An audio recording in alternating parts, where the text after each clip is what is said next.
soo dhawaada meel walbaa joogtaan. Maanta waxaan idin sharxi doonaa filim riwaayad documentary American ah oo lagu magac daray safka hore ee fasalka.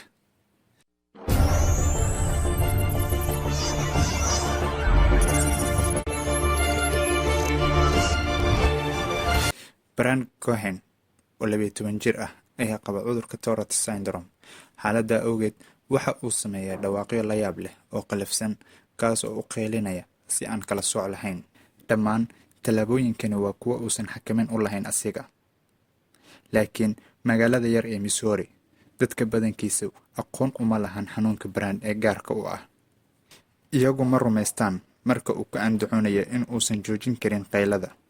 Xitaa aabihiis Norman waxa uu u maleynayaa in wiilkiisu uu u sameynayo buuq si uu u dhibo waalidkiisa. Ardayda fasalka Brad ayaa had iyo jeer u xoog sheegta. Macallimiintuna wax caawin ah ma siiyaan isaga. Xanuunkan waxa uu ku bilowday markii uu 6 jir ahaa. Ku dhawaad waqtigii waalidiintiisa Brian ay isfureen. Tan iyo markii ay hooyadeed u waday dhowr dhakhtar, kuwaas oo dhammaantood la xiriirinayeen niyad-jabka. Taasi waa sababta dhabta ah aan weligeed loo ogaanin. Brad saaxiibka kaliya uu leeyahay waa walaalkiis ka yar ee Jeff, inkastoo ay dagaalamaan oo ay murmaan had iyo jeer. Aabaha Brad waxa uu ku nool yahay magaalo kale oo uu soo booqdaa hal mar waxa uu la xiriiraa Jeff, laakiin Brad hal iyo jeer waxa uu ahaa qof niyad-jabsan. Waxa uu inta badan canaantaa carruurta si ay u joojiyaan qaylada iyo dhaqdhaqaaqa faraha badan. Dhanka kale, Brad hooyadii Ellen had iyo jeer waxa ay taageertaa wiilkeeda. Way rumaysataa markii uu yiraahdo qayladu ma ahan wax aan xakameyn karo. Ellen waxaa dhibay asxaabteeda iyo qaraabadeeda iyaga oo soo jeedinaya habab caqli-gal ah oo kala duwan oo lagu edbiyo ilmaheeda. Inkastoo ay ku kalsoon tahay Brad in uu leeyahay hooyo keligeed oo leh 2 carruur oo mid ka mid ah uusan joojin karin qaylada. Maalin maalmaha ka mid ah waxay u kaxaysay dhakhtar. Dhakhtarkii ayaa weydiiyey furiinka waalidkii iyo saameynta ay ku leedahay noloshiisa. Brad waxa uu si fudud ugu sheegay dhakhtarka in uusan waxba ka xasuusan dhacdadan oo aanay haba yaraatee aysan dhibin. Dhakhtarkii waa uu diiday in uu rumayso taas oo uu ku andacoonayo in uu Brad diidayo saameynta laga yaabo in ay ku yeelato furiinka waalidkii. Marka kaliya ee Norman uu ku faanay in uu yahay aabaha Brad waa marka Brad uu ciyaarayo baseball-ka. Garoonka dhexdiisa qof kasta waxa uu sameeyaa buuq iyo dhaqdhaqaaq, taas oo ka dhigaysa Brad in uu dareemo in ay tahay meesha kaliya ee uu ku habboon yahay. Si kastaba ha ahaatee, ciyaarta kadib, Norman waxa uu isla markiiba keenaa wiilashiisa guriga si uusan ugu ceeboobin aabayaasha kale hortooda. Mararka qaarkood dhaqdhaqaaqa joogtada ah iyo qaylada ayaa Norman ka dhigta in uu xanaaqo. Waxa uu inta badan ku canaantaa Brad isaga oo ogeyn in uusan joojin karin qaylada. Brad caadi ahaan waxa uu helaa darajooyin wanaagsan, waxa uu ku fiican yahay waxbarashada. Maalin maalmaha ka mid ah macalinkiisa sayniska ayaa u keenay xafiiska maamulaha markii boqolaad isla sababtaas. Maamulihii ayaa u wacay hooyadii waxa uuna ogolaaday in uu siiyo Brad fursaddii ugu dambeysay ee uu ku joojinayo dhaqankiisa xun. Ellen waxa ay ku adkaysanaysaa in wiilkeedu aanay caawin karin, balse maamulaha ayaa isaguna ugu yeedhay waalid xun oo cudurdaar u ah dhaqanka xun ee Brad. Markii ay aragtay qof kasta oo eedeynaya wiilkeeda, Ellen waxa ay ku qaadataa nafteeda si ay u ogaato sababta dhabta ah ee astaamihiisa. Waxa ay cilmi baaris dheer ku samaysay xaaladaha dadka ku keena in ay kor u qeyliyaan oo ay gariiraan. Dhamaadkii waxa ay la kulantay xanuunka loo yaqaano Tourette syndrome. Wuxuu haystaa hab uu ku caddeeyo in uusan been sheegin ama uusan ahayn mid xun. Dhakhtarka ayaa sidoo kale loo sheegay waxa ku saabsan baaritaanka, waxa uuna ku ammaanay Ellen shaqadeeda wanaagsan. Si kastaba ha ahaatee, farxadda lagu ogaanayo dhibaatada ayaa meesha ka sii baxaysa. Markii Ellen ay ogaatay in xaaladdu aanay dawo lahayn, wiilkeedu waa in uu bartaa inuu la noolaado buuqa, qaylada iyo dareenka la socda. Sidaas oo ay tahay, qofka ugu murugada badan si uu u ogaado xaaladda Brad waa aabihiis Norman. Weligiis ma rumaysan wiilkiisa, laakiin waxaa ka sii daran in uu ka murugsan yahay in canuga uusan yeelan doonin mustaqbal wanaagsan, inkastoo dawadiisu aanay suurtagal ahayn. Ellen waxaa ka go'an in ay barto canugeeda in uu la noolaado xanuunka Tourette. Maalin ayay u kaxaysay koox kaalmayso dadka qaba xanuunka. Laga bilaabo maalintaas waxa uu ka dhigayaa howshiisa in uusan la mid noqon dadka ka tirsan kooxdan.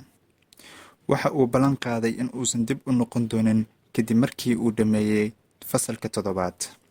Horumar badan lagama gaarin si ay dadku ula dhaqmaan macallimiinta. Mar walba waxa ay u diraan maamulaha. Horumar badan lagama arag dadka siday ula dhaqmaan. Macallimiinta mar walba waxay u geeyaan maamulaha. Ardaydii fasalka la dhiganaysayna mar walba ay ku qoslaan. Maamulihii ayaa ogaaday xaaladda Brad. Waxa uu ku marti qaaday masraxa intii lagu guda jiray barnaamijka iskoolka. Brad ayaa la weydiistay in uu sharaxo waxa uu dareemayo. Noloshiisu waa ay ka duwan tahay midda dadka kale. Maamulaha waxa uu doonayaa in uu ka caawiyo dhibkiisa. Tani waxa ay ka dhigaysaa Brad in uu garwaaqsado, sidoo kalena uu doonayo in uu noqdo macallin.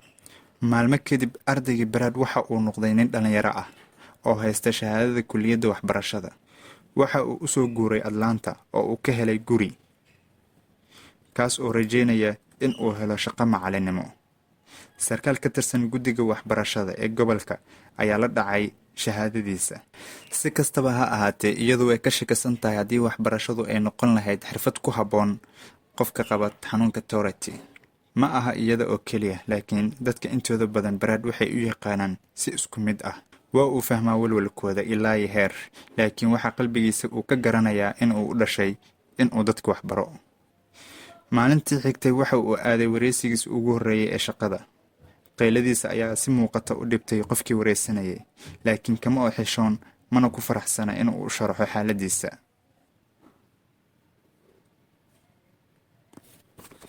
Brad aabihiis wuxuu Atlanta ku leeyahay ganacsi dhismo.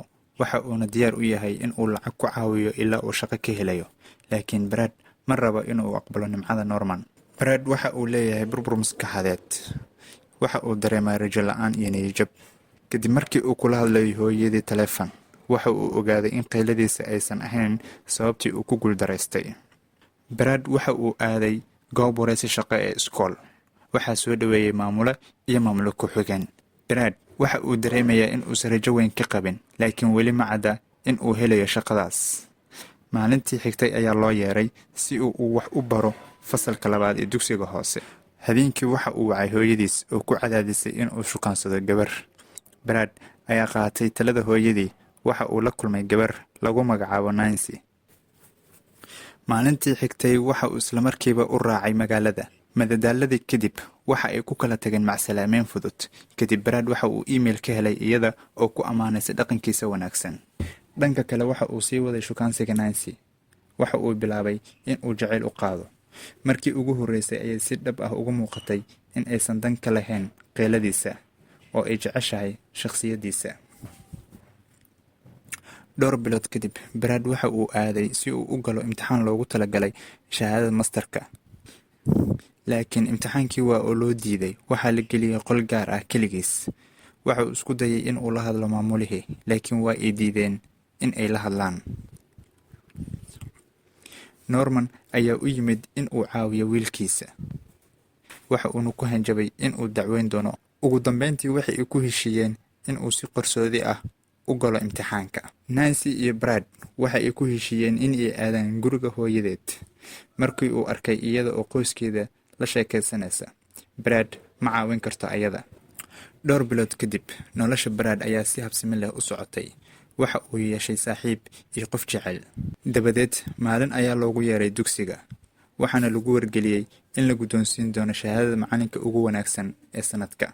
Habeenkaas, Brad waxa uu jeediyay khudbad taabanaysa qof kasta qalbigiisa. Filimka waxa uu ku dhammaanayaa fariin ah in aan marnaba aan u ogolaan wax caqabad ah in ay naga joojiyaan raacitaanka riyooyinkeena. Muuqaalkan maanta intaas ayuu ku egyahay. Fadlan haddii ay tahay markii kuugu horeysay aad soo booqato channelkan, subscribe saar. Waad mahadsantihiin.